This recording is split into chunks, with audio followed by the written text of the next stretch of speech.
feature highlight, which, if you don't know what this is, you see these yellow menus. This indicates that for this particular version, in these menus, we have some new features. Here are the particle features. Now, if you want to activate cool. it in case you don't have it, go to the Preferences, so Edit Preferences, and over here in the Interface tab, you will see them in the highlight features, and you just indicate which version you want to see what was new in. And I always turn off the fading, so no matter how much I use these new features, they don't fade out because this is a function, and I reset it and everything is fine. So if you want to see them, just make sure these are on. You always turn them off and not have these yellow menus. Back to 2024. Now let's go here to the simulate, and you'll see that we have this new particle group over here that contains emitters, groups, conditions, and modifiers. All the legacy stuff, the standard and the thinking particles objects, have been moved in this particles legacy tab.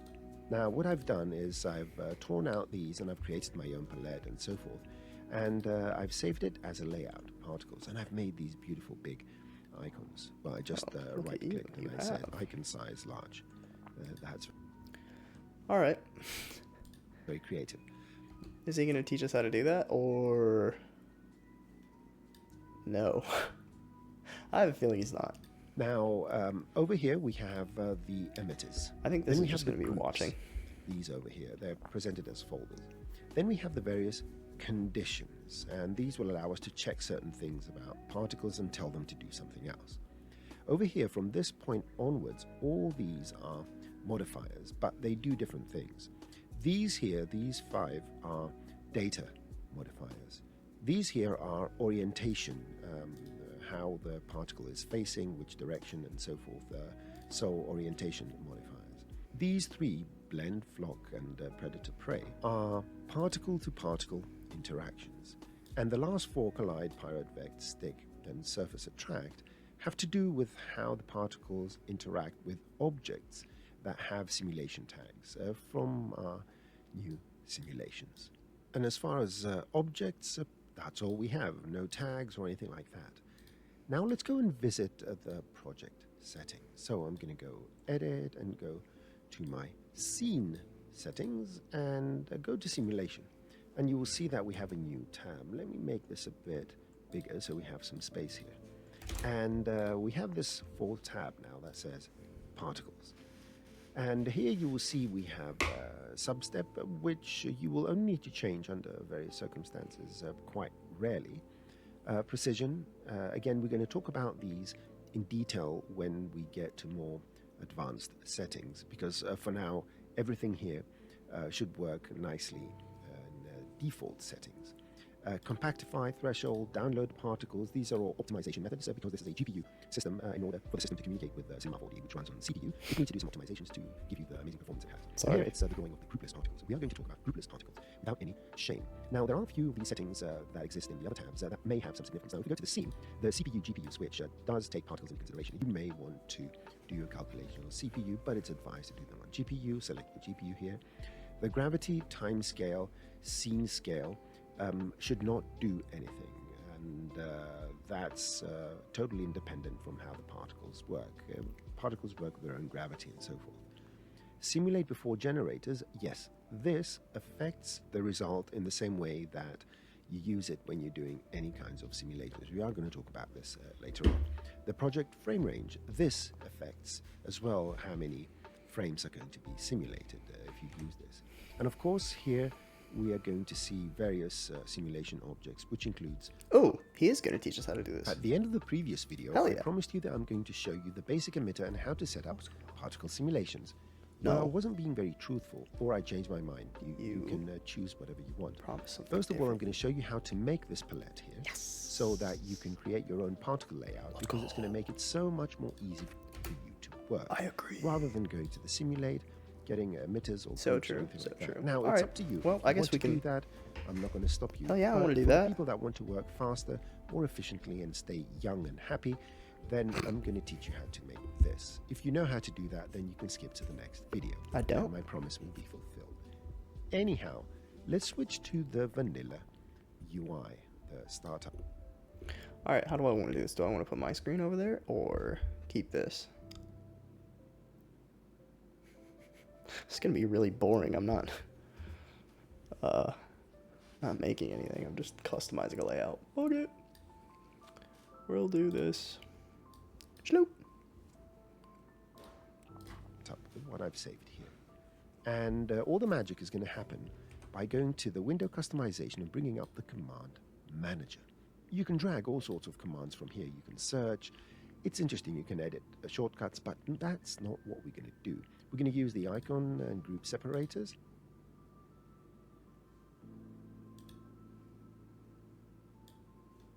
Ooh, I could pin him. We can do this. And we're going to use the new palette. So let me click that. And we have a new empty palette. Never mind, I can't see shit.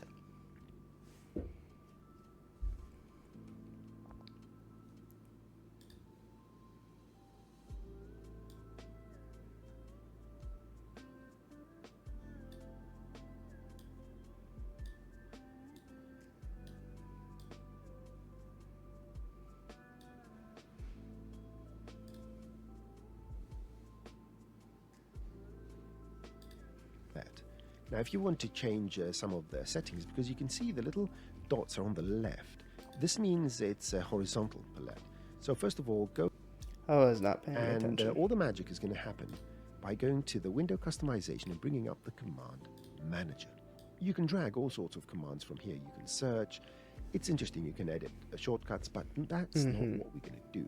We're going to use the icon and group separators, and we're going to use the new palette. So let me click that. And we have a new empty palette. Now, if you want to change some of the settings, because you can see the little dots are on the left, this means it's a horizontal palette. So first of all, go here where it says empty palette, right click, and let's change the orientation. So now it's a vertical one. Oh, look at that. Here.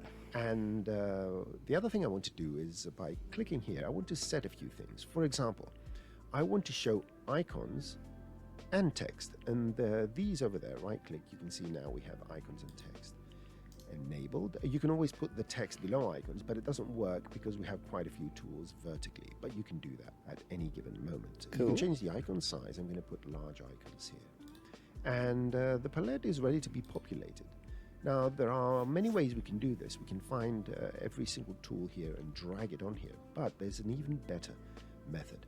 First of all, I'm going to go and rip out the 4 little palettes we have here, because they already contain all the stuff we are going to need. And there's one more to go. Modifiers. There we go. Fantastic. And then I'm going to click on this edit palettes.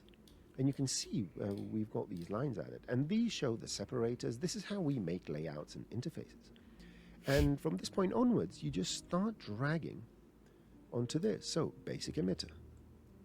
Then mesh emitter. And you can extend this a bit further. Fuck. And the other thing you could do is make the... Mine did not do that.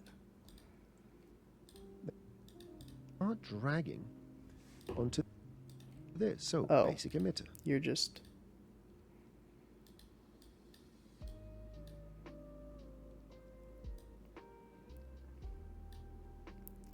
Okay. It's working. One by one, baby. Then mesh emitter, and you can extend this a bit further. And the other thing you could do is make the icons smaller when you are populating it, just so that it doesn't take too much space. You can go to medium icons over here. And let's continue. It's going to take a few seconds to do. Now, watch this. I do not want to put the particle group right under this. I want to have a bit of a gap. So what I can do is go and add a group separator. The group separators are the big separators.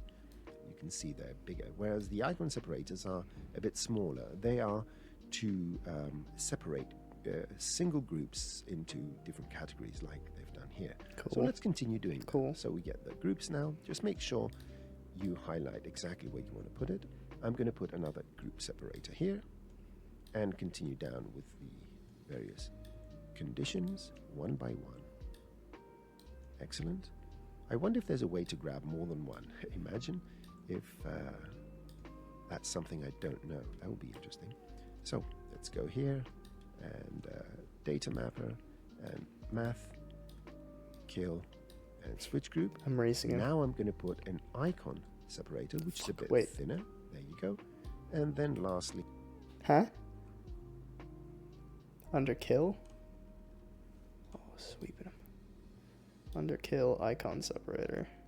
Here I'm going to put the look, I'm just going to put them all in the there. spin, the turn, which are the ones that control the orientation, another icon separator, and then the blend, the flock. That's how you're going to learn about these names, by doing this interface. Did you put it under switch group? Oh, I put this there, and then under turn. Icon A separator. few times. Okay. It helps. It's just like learning your times tables. So collide, pyro, advect, stick. It's not shtick, it's stick. There you go. And the palette is ready. Fantastic. I can close it over here. Nice. So I'm done with my editing palettes. I can close these, and I can close this. And now I can go and save this palette. So go on any one of these icons and right click, and you can go and save the palette as something. Go and choose a convenient place on your hard drive so you can reload it if you update at some point. But in any case, you can save this palette. I'm saving it as particle palette. Excellent. Now the palette is here, but the layout is not here yet. So all you have to do is dock it somewhere. And I'm going to dock it here so that it occupies most of this left side. Depending on how big that line is, I'm moving my mouse left or right while I'm dragging the palette. You can choose where exactly you want to put it. And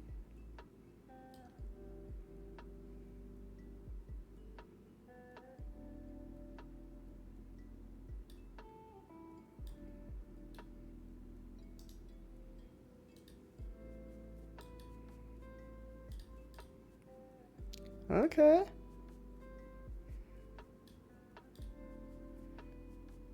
I did it.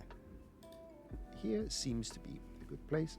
I'm going to right click and change the icon size now to be nice and large. And there you go. Just by coincidence, Look at that. in my 1080p screen, it fits nicely from top to bottom. Let's go. Now, if you want to add a little gap I'm gonna between make it these icons medium. and these here, there's a trick you can do. Let's go back to that command manager and create a new palette. And here you can add a fill space right there. And now you can take this palette and you can place it right next to that. And Oh, damn, son. I love that. Wait. How do I get back there? Custom manager. What'd you say? Fill space? Did you Google that? Oh, wait, no, I'm an idiot. It's right there.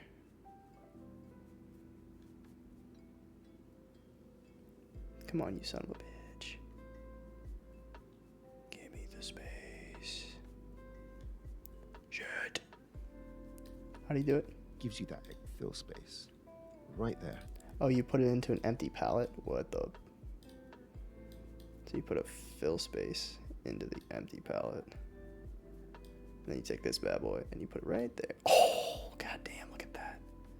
Nice, dude. And now you can take this palette and you can place it right next to that, and it gives you that extra gap. Oh, brother. You can do the same. You can add another one on the right and so forth. I do But, want for another me, one on the right. I think this is good enough. And now, New palette.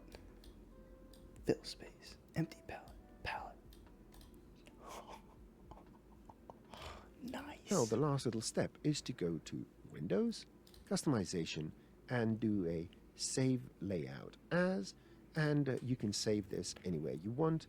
You can load it and you can keep it in your layout repository. And if you do save it, it is going to show up here every time you restart Cinema folder. With that said, click on Particles, and it's the same one, just like the one we just made.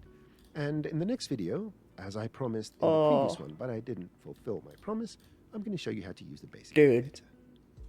That is hype. That is so In sick. this video, Alright, this is worth it. That's so cool, man. How do you do that?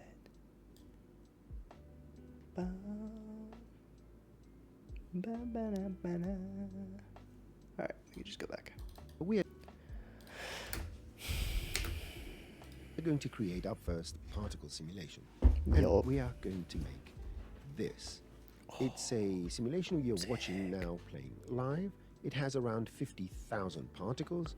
We get Holy that nice shit. turbulent emission, things slow down, and all these particles are cloning little cubes using a cloner. Right. And I'm going to show you how you can do this. It is fairly simple. I mean, as So long as it's let's not go to complex New geometry. Project and start with what I promised, a basic emitter.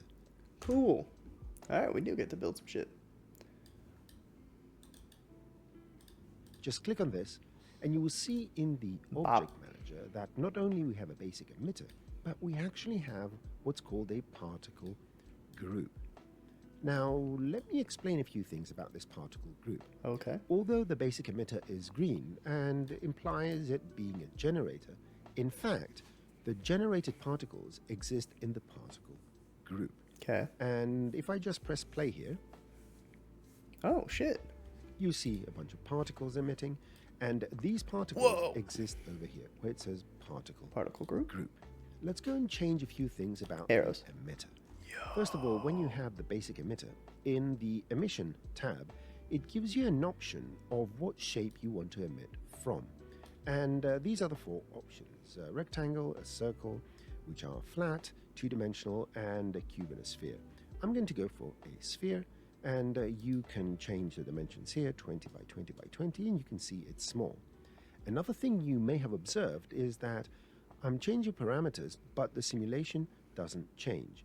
That is because this is an actual simulation, which means that things are not live. It's only live when it's playing in the timeline. So always rewind and press play to see the simulation in action. You can stop at any moment. And you can see that now the particles are going in a radial direction. Those things are controlled in the properties, which we are going to see in great detail later on. But for now, this looks good enough for us to proceed. Now, I want more particles, so I'm going to go down here, again in the emission tab, and we have emission modes. And here it says constant, so it's going to constantly emit a certain number of particles, either per frame or per second. And I want to set this to be 10,000 per second. And again, I'm going to go and rewind, press play, and we can see many more particles. Excellent.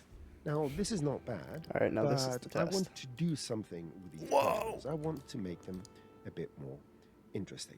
So first of all, let me extend my timeline to 200 frames.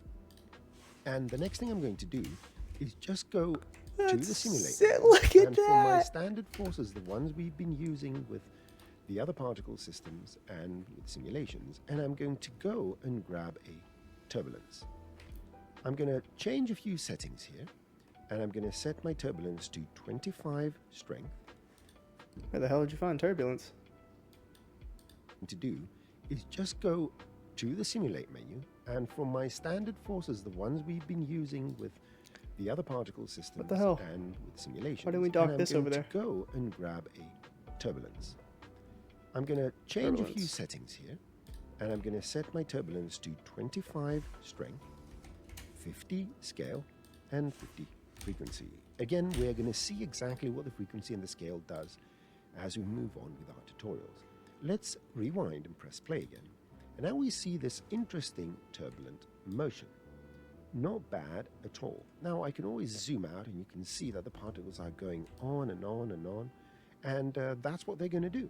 Because by definition, particle has a lifetime, as we call it, of 0 frames, which means infinite lifetime. As long as there's animation to play, the particle is going to exist and do what it has to do. Right. More on that later. Okay. Back to the emission. What I want to do now over here is I want to introduce a bit of slowdown. Right. You can see that this is expanding. I'm going to go back close. And I want to introduce a way to slow these down after a certain amount of time. And the way I'm going to do that is by introducing